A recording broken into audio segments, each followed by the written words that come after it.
so in this video, I want to explain what the Great Commission is, understanding the Great Commission. And I'll be starting from Matthew 28:18 to 20. There are several other scriptures in the Bible that is referred to as the Great Commission. But I'll be starting from this. I will do other videos on other scripture passages that explain the Great Commission. So, and Matthew 28:18 to 20, the scripture was so clear. Jesus, after his death and his resurrection, he appeared to his disciples severally and several times. And towards the last time he was appearing to them, he gave them the Great Commission. And the first thing he was telling them, he said, all authority in heaven and on earth has been given to me. That was the first thing Jesus told the disciples. That was the resurrected Jesus before he ascended to heaven. And then secondly, he said, therefore go. Therefore go. And then next, he said, make disciples of all nations. Make disciples of all nations. And he said, baptizing them in the name of the Father and of the Son and of the Holy Spirit. And then he said, teaching them to obey everything I have commanded you. And lastly, he said, surely I am with you always to the very end of age. So let's look at it. And what does this mean? What is he saying here? The first thing that we'll be looking at here is Jesus said, all authority in heaven and on earth has been given unto me. The key word there is authority. When we are talking about authority, what is Jesus Christ telling me? Authority means the power to rule. Power to rule. So Jesus was making a powerful declaration here. He's telling his disciples that the power to rule, where in heaven and on earth, has been given to me.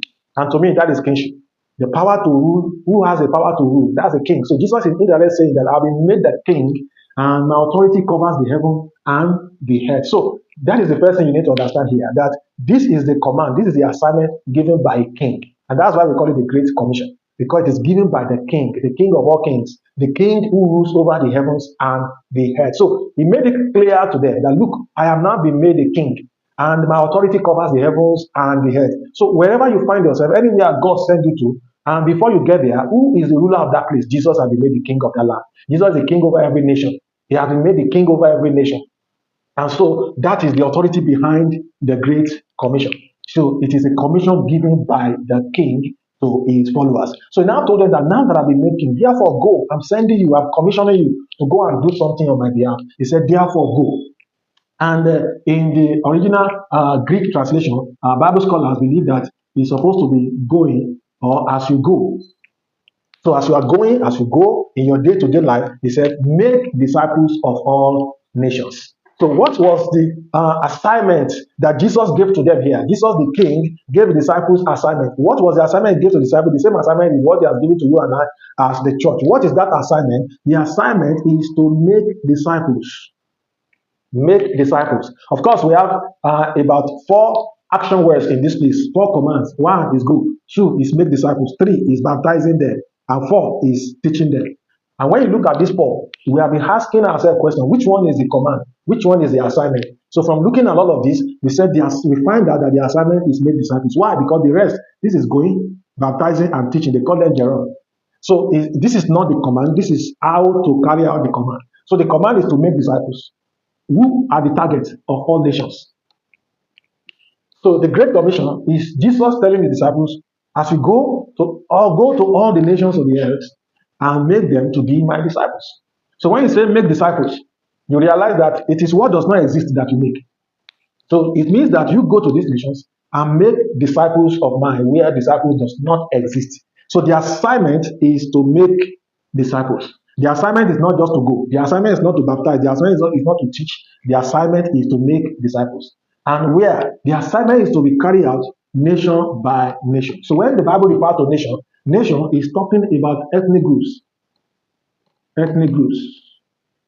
So we have thousands of ethnic groups in the world. And so Jesus is saying that take the gospel starting from your ethnic group. By the time we read Acts chapter 1, we talk more about that. So but he said, go from one ethnic group to another ethnic group until you cover the ethnic groups of the earth. Go and make every ethnic group to be my disciples. Are we getting it now? So I will do another video to explain more about that. And he said, make disciples of all nations. How do you go about it? Baptizing them in the name of the Father and of the Son and of the Holy Spirit, and then teaching them to obey everything I have commanded you. So, and then surely I'll be with you always. This is the provision he made. He said, my presence will go with you to make it successful. And it will be successful to the very end of the age. That means I will continue to work with you until when the work ends. So when the work finishes, that is when the word will end. So now let me talk about going, baptizing, and teaching. So where do they fall in? So you realize now from this place that we are reading, the assignment is to make disciples. The strategy or how to carry out the assignment is we are to make disciples by going, by baptizing, and by teaching. This is how disciples are made. So Jesus is not just giving the assignment, he's giving the strategy. So this is Jesus' strategy. So by the time you want to make disciples of a nation, the first step is to go to that nation. So that goal means to pursue, change your location. It means change location.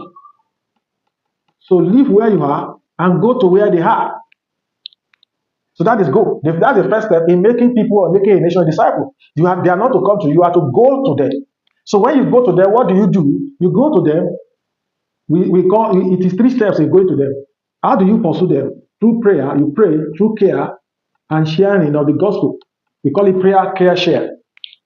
So the first step of pursuing the nation or people to disciple is to start praying for them, care for them, and start sharing the gospel with them. So when you do all this and share the gospel, if any one of them believes, then you go to the next step and baptize them in the name of the Father, the Son, and the Holy Spirit. This is water baptism. And then this goes along with other type of baptism like the Holy Spirit baptism. And this is a process of planting. This is a process of planting. So this is a process of planting them in the church community or the community of other disciples of our Lord Jesus Christ. So anyone who believes will be baptized in water, receive baptism of the Holy Spirit, and being put together with other disciples of Jesus Christ. So if there is no community of Christ disciples in that environment, they are put together to form a new community. That's a church planting. So here the disciples are being planted. Where they believe, they are baptized and being planted. And that's what Jesus Christ tells them to do. That's why you cannot do disciple making without church planting. I'm not talking about building buildings. So when you plant them into the church, then what begins to happen? Then teaching them to obey everything that Jesus commands begins. Remember, I didn't say teach them to obey the pastor or the teacher, is to obey Christ. So this is where nurturing and equipping takes place. So teaching them is 2 things. You start nurturing them to grow to be like Christ, and you start equipping them to also go and make disciples of all nations.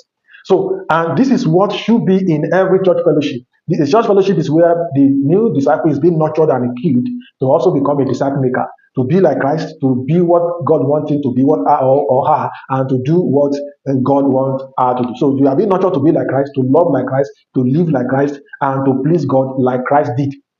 So, and Jesus, the final part of this is that he gave a promise, say, I am with you always. That is a provision. So what I'm providing for you to succeed is my presence. And then in Acts 1:8, we saw how that presence came through the baptism of the Holy Spirit, and they are being empowered. He said, what you need to succeed is my presence. He didn't give them money. He gave them his presence. He said, with my presence, I'll be with you always to the very end of the age. So the end of the age, that is end of time. That is the end of the world. So when we get to other part of Matthew, like Matthew 24:14, we realize that Jesus Christ said that is when this assignment is finished, when every nation is reached, that is when the end will come to the world. So this is a task that will also determine when the end of the world will come. So when you want to understand the Great Commission, then you find out that the Great Commission is the commission given by the king. By the king. I'll do another video talking about this authority. I'll break all those components down one after the other. So that's why I would like you to follow this channel so that you can get more. Because when we talk of this authority, Jesus did not give us all of his authority. He gave part of his authority and he gave some of the authority to us. And then what does it mean to make disciples? I'll be talking about that in other videos. So I believe that what I just shared briefly has really given you an understanding about what the Great Commission is according to Matthew 28:18 to 20. So if you have any further understanding or any question, you can put it in the comment section. What do you understand Great Commission to mean? And how do you think we can get involved? Stay blessed.